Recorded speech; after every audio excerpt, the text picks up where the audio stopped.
भगवान शंकर का अपमान किया दक्ष ने। जब ये प्रजापति पद में हुए तो सभा हुई, उस सभा में सब महान जन पधारे, भगवान श्री हरि नहीं आए थे। सभा में जब कोई बड़ा सम्माननीय पद या कोई बड़ा महापुरुष पधारे तो खड़ा हो जाना चाहिए, हाथ जोड़कर, ऐसी मर्यादा है। सब खड़े हो गए, देवता, अग्नि, देवराज इंद्र और सब लोकपाल, सब। दो नहीं खड़े हुए, भगवान महादेव और ब्रह्मा जी।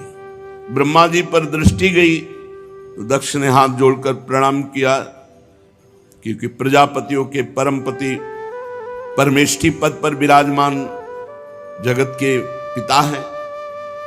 जब दृष्टि महादेव जी पर गई तो उनको बड़ा गुस्सा आया कि हमारा दामाद है, पुत्र के समान है, पर उठकर ना तो अभ्यर्थना वंदना ही की, ना वचन से कुछ बोले, बस कड़ुआ ही कड़ुआ बोलते रहे। पीछे आपने प्रसंग में सुना, जब महादेव जी ने देखा बहुत इधर उधर दोनों तरफ से शाप हो रहा है, तो खिन्न होकर के चल दिए।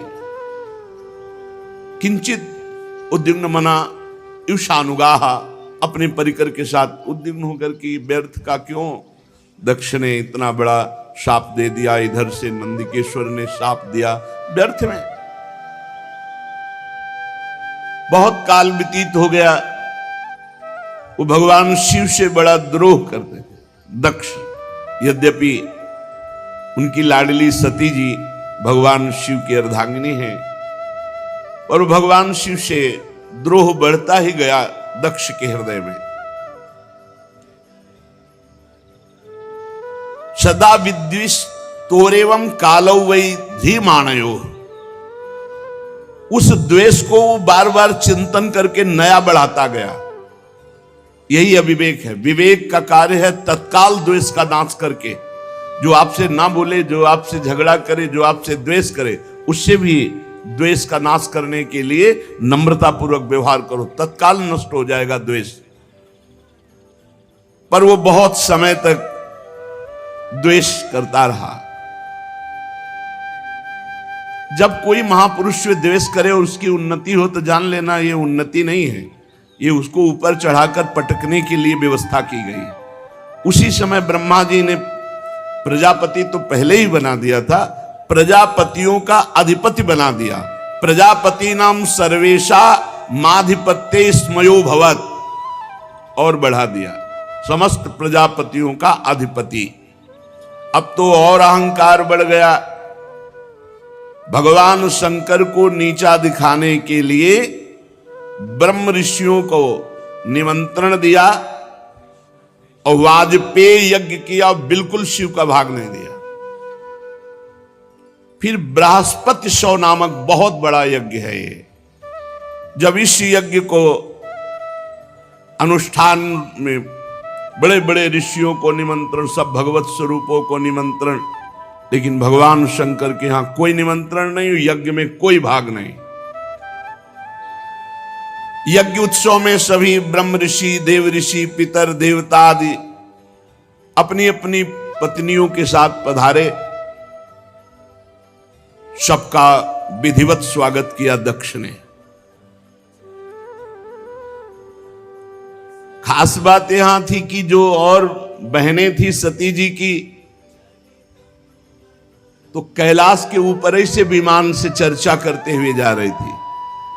बड़ा निमंत्रण दिया है पिताश्री ने, बहुत आदर पूर्वक। ऐसा दक्ष कुमारी सती जी ने ये सुना। सती बिलोके व्योम विमाना, जात चले सुंदर विधि नाना। महाराज, कोई यज्ञोत्सव हो रहा है, हमें लगता है हमारे पिताजी का। क्या ये जो हमने सुना सही है भगवान शिव से? पूछो तब शिव कहो बखानी, पिता यज्ञ सुनी कछुहर सानी। भगवान शिव ने कहा सत्य है, तुम्हारे पिता इस समय बड़े पद पे हैं, बहुत बड़ा यज्ञ कर रहे हैं, और ये सब निमंत्रित देवांगनाएं, देवता, तुम्हारी बहनें, ये सब जा रही हैं।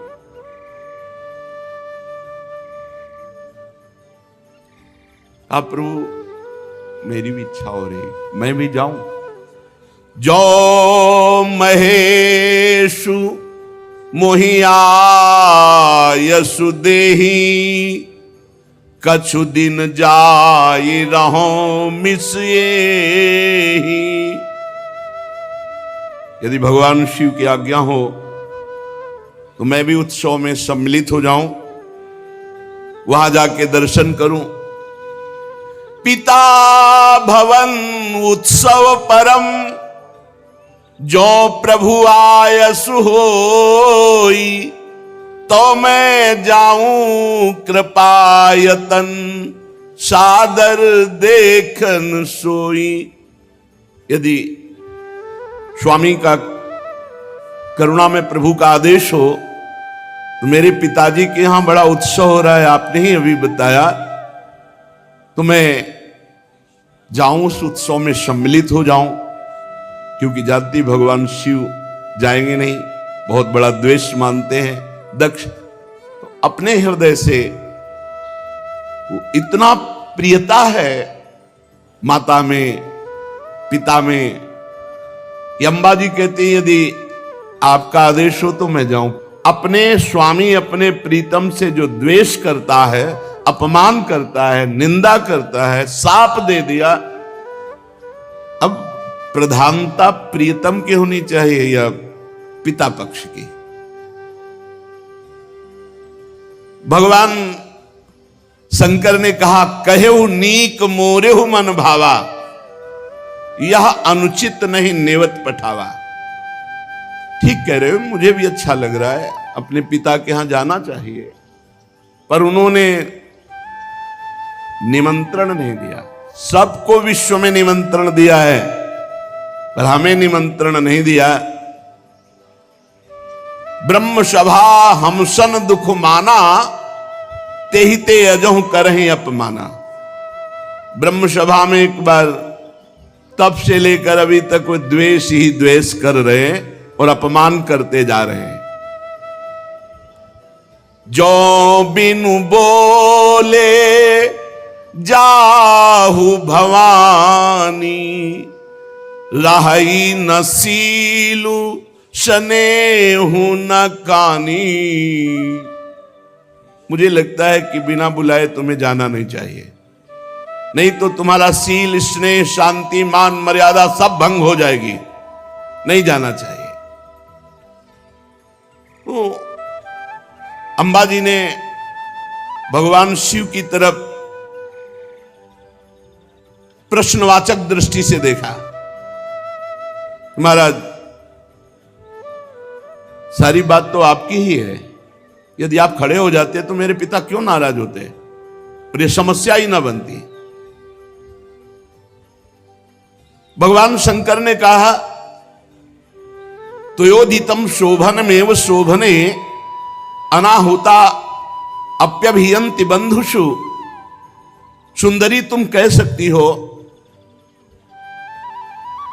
कि उठ के खड़े होना, प्रणाम करना, अभ्यर्थना करना, आपने क्यों नहीं किया? देहाभिमान से उत्पन्न हुए अहंकारी को हम कभी सम्मान नहीं करते। भगवान शिव क्या कह रहे? देहाभिमान जिसके छाया है, ऐसे अहंकारी, मदाभिमानी, द्वेषी, इनका हम सम्मान नहीं करते। विद्या, तपस्या, धन, सुदृढ़ शरीर, जवान अवस्था और उच्च कुल, ये 6 सत्पुरुषों में तो गुण का काम करते हैं, पर यही अगर नीच स्वभाव वालों में आ जाएं तो अभिमान बढ़ा देते हैं और दोष का काम करते हैं। उनकी विवेक शक्ति नष्ट हो जाती है और वो महापुरुषों का भी अपमान कर देते हैं।